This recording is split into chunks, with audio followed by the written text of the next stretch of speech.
Within the Area 51 compound. You can call that a subset of Area 51. And you got that job. Before that, you were working... Before that, I had worked at Los Alamos right. National Labs in New Mexico. The Bob Lazar story is one of the most compelling UFO whistleblower accounts of the past few decades. What makes his experience so credible is that he never profited from the knowledge.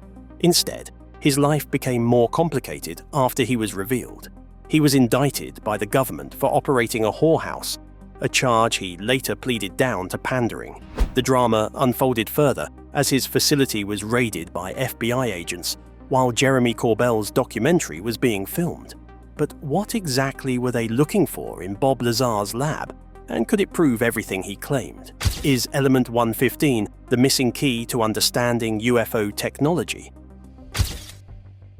An intersection of science and speculation.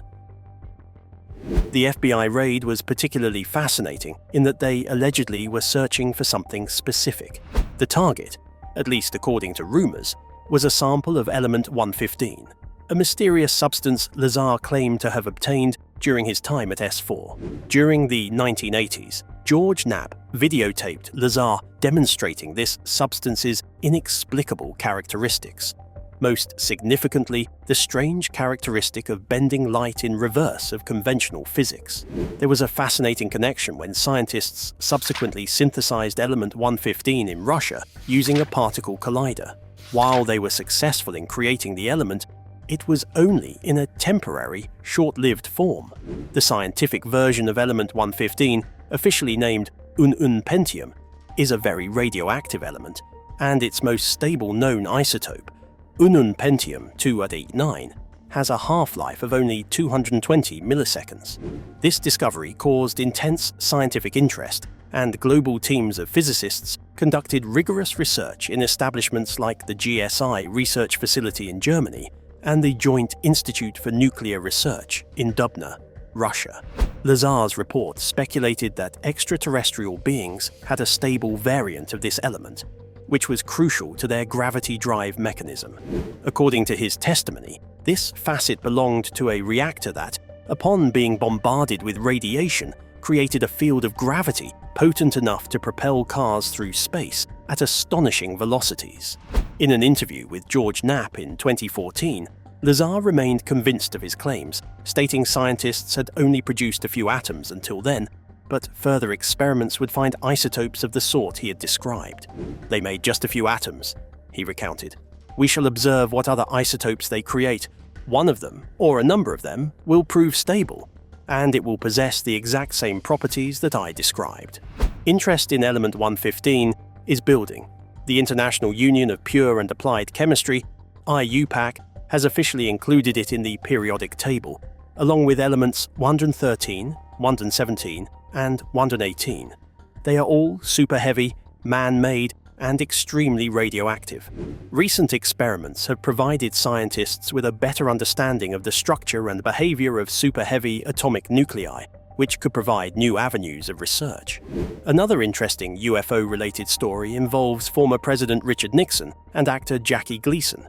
It begins with Nixon and Gleason having a cocktail when the president made an enigmatic invitation. You want to see something? He invited Gleason to a military base, supposedly Homestead Air Force Base in Florida, where he took him to view something unbelievable.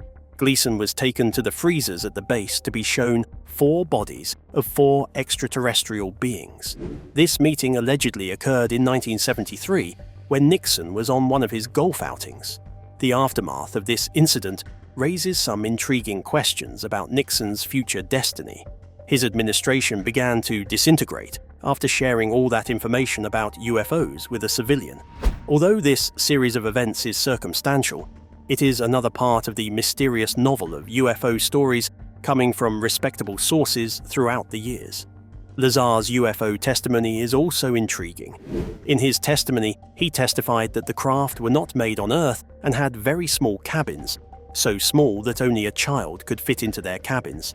He reported that these flying saucers were made and operated by extraterrestrial, living entities. Curiously enough, the UFOs appeared to be one solid piece with no weld lines, and were made of a material not found on Earth. Current research by the scientific community into element 115 continues to validate aspects of Lazar's description, despite the current understanding being vastly different from that he reported. The official discovery and continued research on the element are a fascinating overlap of alleged extraterrestrial technology and earthly scientific achievement. As scientists continue researching the nature and potential applications of this super-heavy element, they might still find properties that bring us closer to fulfilling Lazar's original claims of its extraordinary abilities. As president, Nixon had discussed conspiracy theories about the JFK assassination with ease and grassy knoll notoriety. A considerable amount of attention was paid to his questions. He could not have picked a more timely occasion to generate inquiry, just as interest in public inquiry about conspiracy connected with the JFK assassination was at its zenith. The administration also experienced numerous changes at this time, including the resignation of Gerald Ford and the dismissal of Vice President Spiro Agnew. Interestingly enough, Ford himself had been a member of the Warren Commission that investigated JFK's assassination, hence bringing a curious connection between these pivotal times in American history. These events eventually led to Watergate, which completely turned Nixon's luck around, despite his being America's most popular president at the time. The issue took another interesting turn with the revelation about Bob Woodward's history. Investigation revealed that Woodward was actually an intelligence operative, and the Watergate reporting was his initial work under Operation Mockingbird. Further investigation revealed connections between the players in the burglary and the FBI, which caused others to describe the whole affair as a coup d'etat staged against Nixon. There are hundreds of other pages of memos and files in the FBI vault in the Unexplained Phenomenon section, all about alien and UFO sightings. The preparation and execution of the scheme indicated tremendous organizational sophistication and drew into question how extensively the institution was involved in removing him from office. The next topic examined was the strange, continuous enigma of Bob Lazar. The initial review of Lazar's clearance raised questions about whether his claimed certifications were related to the duties he held. It may indeed still be true that he held a higher clearance than what is documented, but such allegations could never be proven because there is so little access to classified material. Technical explanations provided by Lazar continue to astound experts who understand both the cryptic character of his reports and the lack of hard data that would prove or disprove his claims conclusively. His highly detailed accounts of drive systems and utilization of exotic matter created scorching scientific debate, with some officials referring to intriguing parallels between his work and new speculative concepts in quantum mechanics. The location where Lazar said he worked only adds to the mystery. Area S4, in the Nevada desert near Area 51, is an ideal place for clandestine activities because it lies far from large population areas and has stringent security measures. Even for those who possess top-level security clearances, very daunting barriers exist in attempting to learn anything regarding operations conducted there. The installation is shielded by Special Access Programs, SAPs, which allow the powers to withhold information that could be sensitive, even from cleared personnel. With this, officials are able to deflect inquiries by stating that the individual in question was involved in nothing worth noting, regardless of what the truth happens to be. The situation of the facility in seclusion, though near nuclear test areas, offers an environment most ideally suited to experimental work that requires complete security and minimal supervision. The convergence of these tales raises profound questions about openness in government and the cross-purposes of national security and public scrutiny. Nixon's search for information surrounding JFK's assassination led him to ruin, but the existence of facilities like Area S4 suggests there are some truths that will forever be concealed from the public. The ongoing presence of these mysteries continues to intrigue researchers and theorists alike, further highlighting the ongoing discrepancy between official secrecy and public interest. But if governments hide the truth, what did Bob Lazar actually see at Area S4? Could Element 115 be the smoking gun proving extraterrestrial technology really exists? Bob Lazar and the secrets of extraterrestrial technology. The fascinating history of Element 115 begins with the amazing claims of Bob Lazar regarding its special properties. Describing it in his testimony, this mysterious substance had certain extraordinary properties going against the laws of physics, particularly when subjected to massive radiation. It allegedly showed anti-gravity properties and had a warp effect. Researchers viewed this phenomenon from two perspectives. First, examining the physical mechanisms of producing these effects, and second, exploring whether the phenomena were reconcilable with rational expectations in an advanced technology. Although the scientific world initially remained skeptical about these assertions, things changed with researchers succeeding in identifying element 115. Yet, with success also came the challenges of record keeping. The form detected was precariously unstable, present for only a fraction of a second. This finding ignited a contentious debate among physicists about whether a stable form could exist at all. Theoretical models had been forecasting the presence of an island of stability among superheavy elements past uranium in the table of elements for decades, but scientists were unable to forecast their lifetimes with any certainty. The chronology of events contributes another layer of intrigue to the tale. Back in 1989, when Lazar initially presented his observations, element 115 was still purely theoretical. Years passed before scientists had the technical capability to find it, employing high-energy particle colliders, one located in the Soviet Union, Russia. Although the discovered structure was transient, this did not preclude the idea that other variations would exist with longer lifetimes. This prevented most specialists from placing the problem in what they refer to as their grey box, which neither confirmed nor excluded the idea entirely. Scientists have already made a major discovery, the Higgs boson. Some call it the God particle. Most convincing was the fastidious attention to detail in Lazar's account of the anti-gravity effects. His description sounded uncannily close to theoretical predictions of what such occurrences would look like, lending his testimony a degree of credibility. This harmony between theoretical anticipation and observed action remains a lasting fascination among physicists to this day, leaving the true nature of element 115's powers a tantalizing mystery to comprehend completely. The evolution of advanced technology and private sector innovation. The background of advanced technology and UFO research became even more intriguing as the years passed. While most people were busy contemplating the possibility of extraterrestrial life, the real revolution was brewing in the laboratories and research centers of private enterprise. The individual who had been part of this trailblazing research could not help but reflect on how his personal journey had intersected one of the most significant tech stories of the century. The Wilson Memo, which had become a landmark document in the realm of UFOs, revealed an extraordinary trajectory of technological progress. In 1989, at EG&G Special Projects, researchers had hit upon an unexpected roadblock that would set the course of history. Rather than abandoning their work, they prioritized a new approach. They shelved the technology for the moment and waited for material science to advance. It was a very successful strategy, as they would come back to projects every 8 to 10 years to decide if they were still feasible.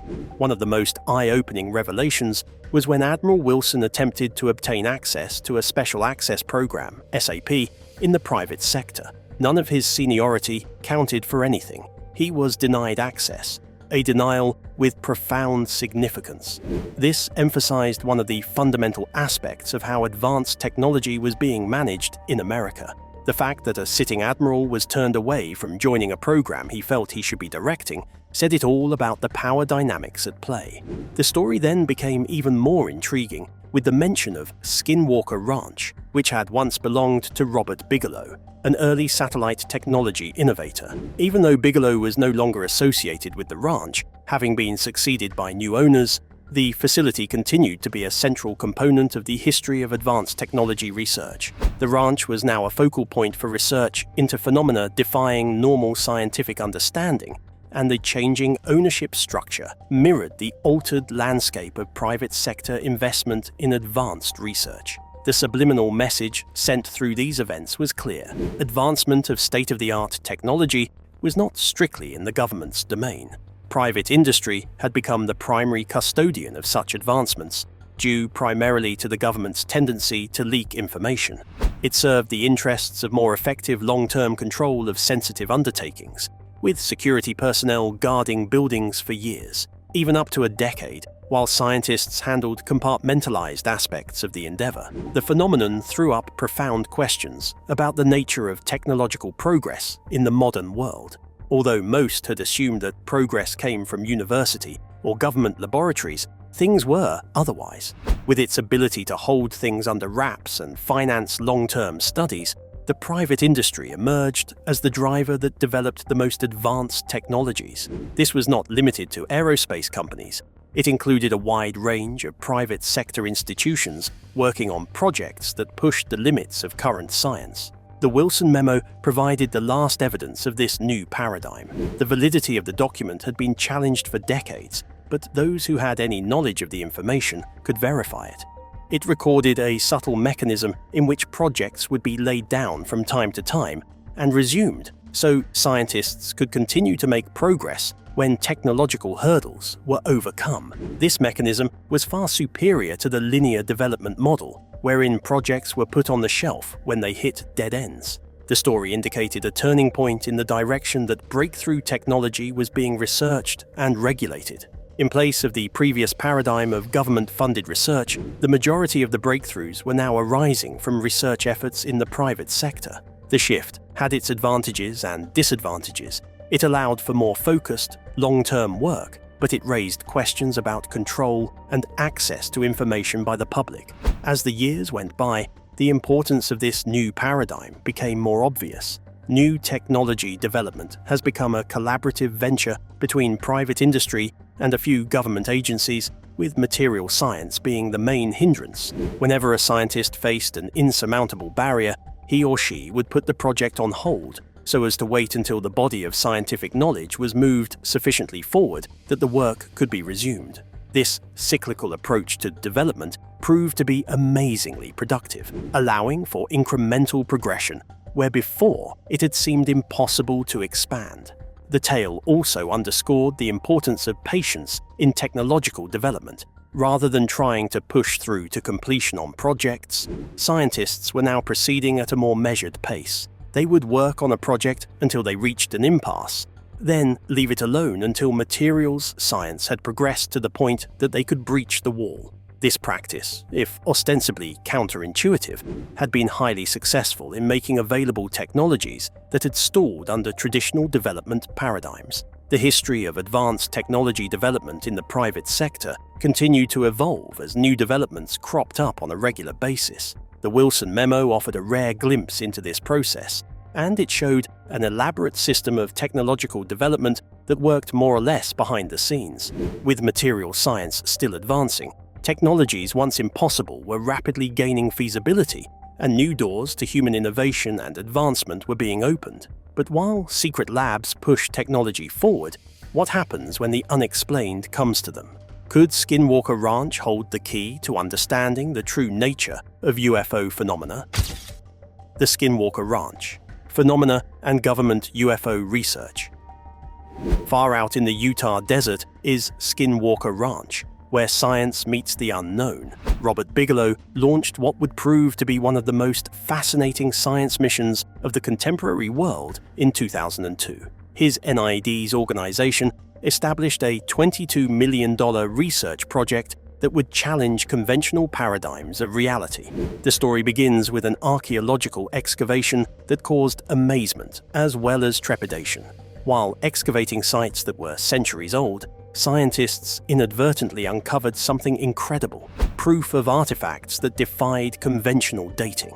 They captivated film producer Steven Spielberg, who envisioned their cinematic possibilities. As one observer quipped, "It'd be a great Steven Spielberg movie, right?" Indeed, the reality proved to be far more wondrous than fiction.